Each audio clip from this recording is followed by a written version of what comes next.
Hi friends, welcome back to study classes. तो प्यारे दोस्तों, एचपीएससी पीजीटी कॉमर्स के टॉपर से आपको मिलवा रहे हैं। आज हमारे साथ निर्मला जी जुड़ी हुई हैं, जिन्होंने इस बार के एचपीएससी पीजीटी कॉमर्स एग्जामिनेशन में अपने गोल को अकम्प्लिश किया। पीजीटी का जो एग्जामिनेशन था, उन्होंने क्रैक किया। सबसे पहले तो बहुत बहुत congratulation, many many congratulation Nirmala ji. बहुत अच्छा लग रहा है आज आपके साथ जुड़कर। Thank you sir. And Nirmala hello ji, expect everyone. किया निर्मला जी, आपने एक्सपेक्ट किया था? आपकी बातें बहुत सारी सुनने वाले होंगे, आप बहुत सारी बातें आज करेंगे। तो सबसे पहली बात तो यही करते हैं कि आपने एक्सपेक्ट किया था कि आप ये एग्जामिनेशन क्रैक कर लेंगे? इस बार आपका जो पीजीटी का एग्जामिनेशन है वो थ्रू हो जाएगा? जी सर, ऐसा एक्सपेक्टेशन जैसा कुछ होता नहीं है कॉम्पिटिटिव एग्जाम में, मुझे ऐसा लगता है। और वैसे भी इस बार पैटर्न चेंज कर दिया था, क्योंकि हम जब 4-5 साल से जो तैयारी करते आ रहे थे तो वो ऐसा था कि हम ऑब्जेक्टिव क्वेश्चंस का ही प्रिपरेशन कर रहे थे। लेकिन अब की बार जो है वो पैटर्न चेंज हो गया था, तो इसलिए थोड़ा सा डर भी था अंदर से कि पता नहीं क्रैक कर पाएंगे नहीं कर पाएंगे। बट फाइनली हो गया। और मेंस में सबसे ज्यादा जो सर के जितने भी क्वेश्चंस आते थे, मे भी ऐसा होता था कि कई बार जो लाइव क्लासेस होती थी मैं नहीं जुड़ पाती थी, क्योंकि मैं जॉब में भी हूँ और घर का भी रिस्पॉन्सिबिलिटीज होता है। तो मैं बाद में जो रिकॉर्डेड लेक्चर्स होते थे उन सबको मैं देख लेती थी। और जितने भी जो क्वेश्चंस होते थे, अगर मैं उनको लिख भी नहीं पाती थी तो बाद में जब भी मुझे टाइम मिलता था मैं वो लिख के और फिर पूरा टैली कर लेती थी कि क्या कुछ मैं इसमें और ऐड कर सकती हूँ। जी तो जी। ये मेरा रहा सर।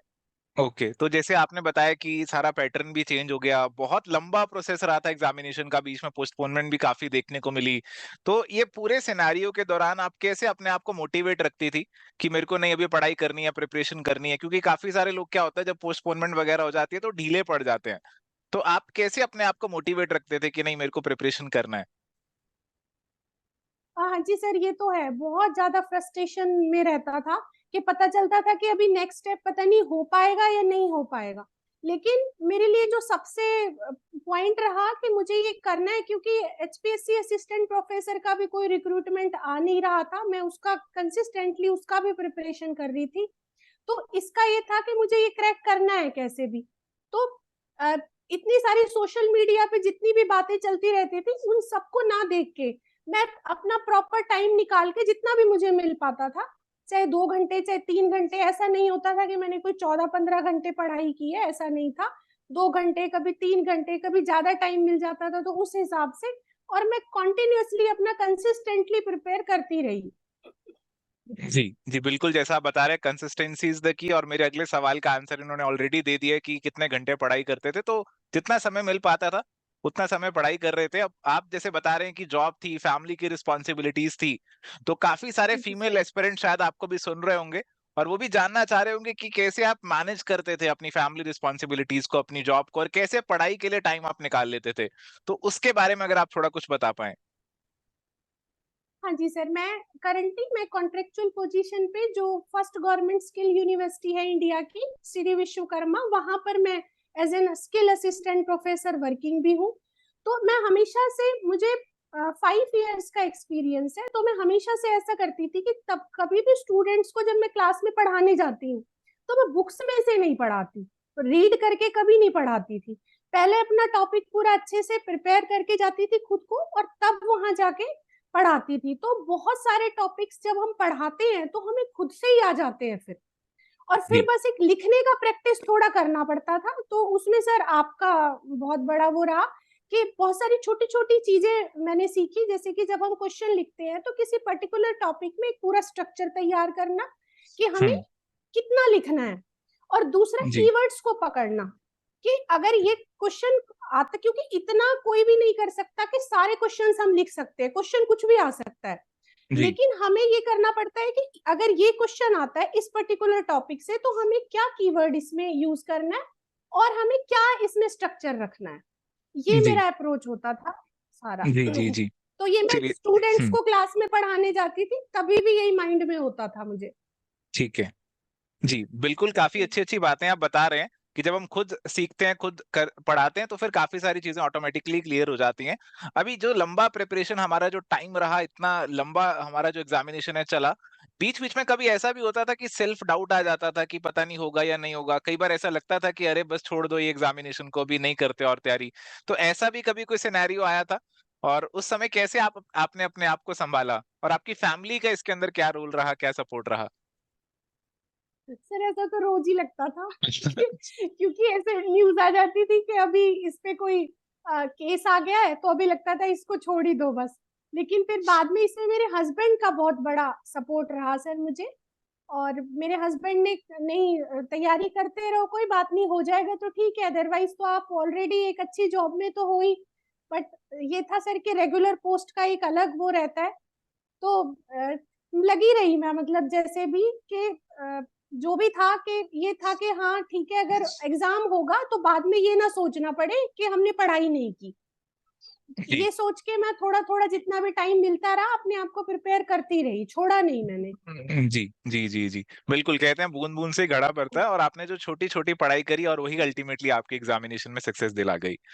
अब देखिए, ये जो एग्जामिनेशन था, जैसा आप पहले बता रहे थे कि रिटन था, तो आप प्रैक्टिस वगैरह पे भी फोकस करती थी। तो ओवरऑल इस पूरे एग्जामिनेशन में आपको प्रैक्टिस का कितना इंपॉर्टेंट लगता है कि रोल रहेगा? जैसे ऑब्जेक्टिव पेपर था होता है पहले आपका, तो उसमें आपको एमसीक्यूज की प्रैक्टिस करनी है, फिर अभी आपको लिखने की भी प्रैक्टिस करनी थी। तो ओवरऑल आपको क्या लगता है कि पढ़ाई के साथ-साथ प्रैक्टिस करना कितना ज़रूरी है इस एग्जामिनेशन को क्रैक करने के लिए? हाँ जी सर, प्रैक्टिस करना जरूरी है, क्योंकि कई बार कोई हम क्वेश्चन सोचते हैं, थोड़ा सा डिफरेंट क्वेश्चन आता है तो हम लिख नहीं पाते हैं। लिखने जब हम बैठते हैं तो पता चलता है सारे आइडिया माइंड में से चले जाते हैं अपने आप ही। तो एक, जैसे मैंने अभी बोला कि एक, जैसे अगर सपोज सोशल रिस्पॉन्सिबिलिटी से क्वेश्चन आता है, तो उस सोशल रिस्पॉन्सिबिलिटी वाले क्वेश्चन में मुझे क्या क्या चीजें ऐड करनी पड़ेंगी। तो ऐसा करके मैं बहुत सारे क्वेश्चंस को कॉमन को इकट्ठा करके और एक बेसिक स्ट्रक्चर तैयार करती थी कि अगर इस टॉपिक पे क्वेश्चन आया तो मैंने सोचने का काम बहुत ज्यादा किया, लिखने का भी किया, लेकिन सोचा बहुत कि ऐसे करना है, अगर ये क्वेश्चन आए तो ऐसा करना है। और आई थिंक ये तभी कर पाई मैं। जी, जी, जी, एक जी। स्ट्रेटेजी क्रिएट करना बहुत जरूरी है माइंड में, मतलब ऐसा नहीं है कि आपको लगे रहना है, लगे रहना। एक स्ट्रेटेजी के साथ ही आपको एग्जाम क्रैक करना पड़ेगा ये वाला। जी। जी, तो हमने काफ़ी बातें करी आपके एग्ज़ामिनेशन की, बट अभी इंटरव्यू जो था that was the final stage, और वो इंटरव्यू का एक्सपीरियंस आपका कैसा रहा था? ये भी काफ़ी सारे एस्पिरेंट्स जानना चाह रहे होंगे। तो वो कैसा रहा था आपका एक्सपीरियंस? सर इंटरव्यू का मुझे जहां तक लगता है कि मेरा थर्ड, एक वहां पे 3 इंटरव्यू पैनल थे, तो मेरा जो चिट आया रैंडम सैम्पलिंग से पिक करते हैं, तो थर्ड राउंड, थर्ड पैनल के पास मेरा था, वहां पर सभी फीमेल्स ही थे जो इंटरव्यूअर थे। मुझे जो लगा वो इंटरव्यू को उन्होंने 3 पार्ट्स में डिवाइड किया हुआ था, 3 कैटेगरी में मार्क्स वो दे रहे थे, शायद 12.5 का तो 4.5 ऐसे करके। सबसे पहले वो एक सिचुएशनल क्वेश्चन आपसे पूछते हैं, उसके बाद में आपसे सब्जेक्ट पूछते हैं कि सब्जेक्ट आपका कौन सा है। उस सब्जेक्ट से फिर आपसे वो 11th क्लास से क्वेश्चन स्टार्ट करते हैं और पीजी लेवल तक लेके जाते हैं, अगर आप आंसर कंसिस्टेंटली दिए जाते हैं तो कंटिन्यूअसली। और एक सर वहां पे फिर वो डेमो क्लास होती है कि आप कोई भी टॉपिक ले, या वो अपनी मर्जी से भी दे देते हैं, या कभी ऐसा बोल देते हैं कि आप जो भी प्रिपेयर करके आए हैं वो हमें पढ़ा के दिखाएं, आप बच्चों को कैसे पढ़ाएंगे। तो जी, सबसे पहले मुझसे सिचुएशनल क्वेश्चन उन्होंने पूछा, और बहुत अच्छे इंटरव्यूअर होते हैं। अगर जैसे एक आधा क्वेश्चन ऐसा भी था मैं आंसर नहीं भी दे पाई थी, तो भी वो आपको बहुत कंफर्टेबल कि कोई बात नहीं, आप ये बताएं हमें इसमें आप कैसे करेंगे, तो तभी सेकंड क्वेश्चन तैयार होता है उनका। ऐसा बिल्कुल नहीं लगता है कि वो आपको कहीं फंसा रहे हैं, बल्कि उल्टा वो आपको सोल्यूशन प्रोवाइड करते हैं कि आप ऐसा बोल सकते हैं इसमें। तो पहले जी। एक सिचुएशनल क्वेश्चन उन्होंने पूछा मुझसे, और फिर सब्जेक्ट का पूछा सर, और उसके बाद डेमो हुआ, और ओवरऑल मुझे 8.25 मार्क्स मुझे मिले इंटरव्यू ठीक है, में। ठीक है। बहुत ही अमेजिंग स्कोर आपको इंटरव्यू में यहाँ पे मिला है। और एक और चीज़ यहाँ पे हाँ आपसे जी। पूछना चाहेंगे कि लैंग्वेज को लेकर कोई ऐसा इश्यू तो नहीं था कि पर्टिकुलर आपको इंग्लिश में या पर्टिकुलर कोई लैंग्वेज में ही आपको बोलना है? ऐसा तो कुछ नहीं फील हुआ आपको इंटरव्यू में?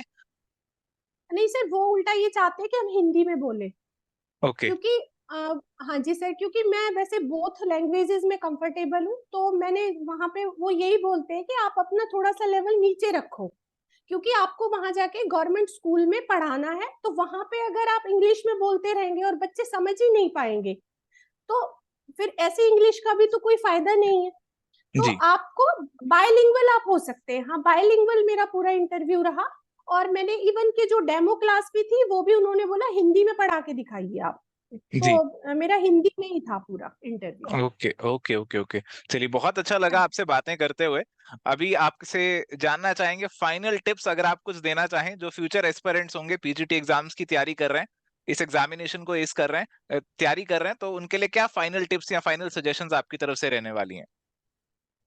जी सर, सबसे पहला तो गाइडेंस जरूर आप किसी की रखें, कि एक कोई भी जो आपको लगता है, जैसे कि मैं स्पेशली सर को रिकमेंड करती हूँ, क्योंकि जब भी पहले से ही सर 2021 से मैं आपसे जुड़ी हुई हूँ। इवन जब भी हम यूट्यूब पे सर्च करते हैं कि कॉमर्स का कोई भी टॉपिक समझ नहीं आता है, तो आपका हम एवर स्टडी का ही देखते हैं। और कोई भी गाइडेंस ऐसा रखें कि बहुत ही मतलब क्लियरली वहां से हमें पॉइंट्स पता लग जाए। जैसे आपका 5 मिनट का एक सीरीज आता है सर, वो मैंने लगभग सारा देखा है आपका, पूरा कंप्लीट। जी। और हाँ, उसके नोट्स वगैरह बना के रखे, तो सबसे पहला गाइडेंस आपके पास अच्छी सी हो। उसके बाद में आपको डेली, चाहे आप 1 घंटा दे पाए, छोड़े ना बीच में, 1 घंटा 2 घंटे अगर आप टीचिंग में हैं, तो जो स्टूडेंट्स को पढ़ाने जाते हैं तो हर टॉपिक को ऐसा समझ के पढ़ाएं कि ये मेरा इंटरव्यू चल रहा है और यहाँ पे मेरा डेमो टीचिंग चल रहा है यहाँ पर। उससे जी। बहुत हेल्प मिलती है, क्योंकि स्टूडेंट्स इतने सारे क्वेश्चन पूछ लेते हैं हमसे कि वो इंटरव्यूअर भी पूछ नहीं पाएंगे क्रॉस क्वेश्चनिंग में। जी। और दूसरा, जो रिटर्न की प्रैक्टिस है सर, तो वो हम करते रहे। प्रैक्टिस से ज्यादा स्ट्रक्चर माइंड में रखना बहुत जरूरी है, क्योंकि वहां पे सर टाइम नहीं होता। वहां पर 10-12 मिनट हमें एक क्वेश्चन के लिए मिलते हैं ओवरऑल, और उसमें हम सोचते रह जाते हैं कि लिखना क्या है क्वेश्चन में।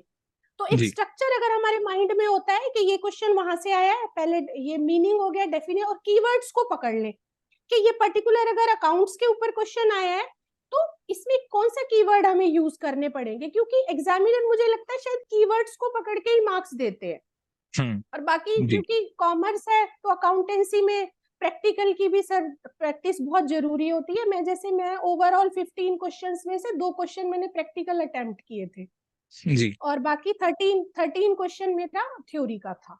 तो ये ओके। ओवरऑल स्ट्रेटेजी रखना बहुत जरूरी है। जी। जी, और तो अगर मैं सोशल सोशल हम्म मीडिया पे कम से कम वो करें फोकस। जी जी जी। तो अगर मैं सम अप करना चाहूँ तो गाइडेंस, कंसिस्टेंसी और प्रैक्टिस, ये तीनों चीजें बहुत ज्यादा जरूरी हैं किसी भी एस्पिरेंट के लिए। तो बहुत अच्छा लगा निर्मला जी आज आपके साथ जुड़कर, बहुत सारी अच्छी अच्छी बातें आपके साथ करी। उम्मीद करते हैं जो फ्यूचर एस्पिरेंट्स होंगे आज जरूर कुछ ना कुछ उनको सीखने को मिला होगा, आपसे जरूर मोटिवेटेड फील कर रहे होंगे। तो अब समय आ चुका है आपसे विदा लेने का। बहुत बहुत शुक्रिया जी समय निकालने के लिए, हमारे साथ जुड़ने के लिए। Thank you very much sir. मेरे लिए बहुत ही ऑनर की बात है आपके साथ ऐसे शेयर करना। Thank you sir. चलिए, थैंक यू सो मच। तो आज इस सेशन को हम यहीं पे एंड करते हैं, नेक्स्ट सेशन में मिलेंगे एक नए टॉपर के साथ। Till then, good bye, take care, all the best. Thank you sir, thank you.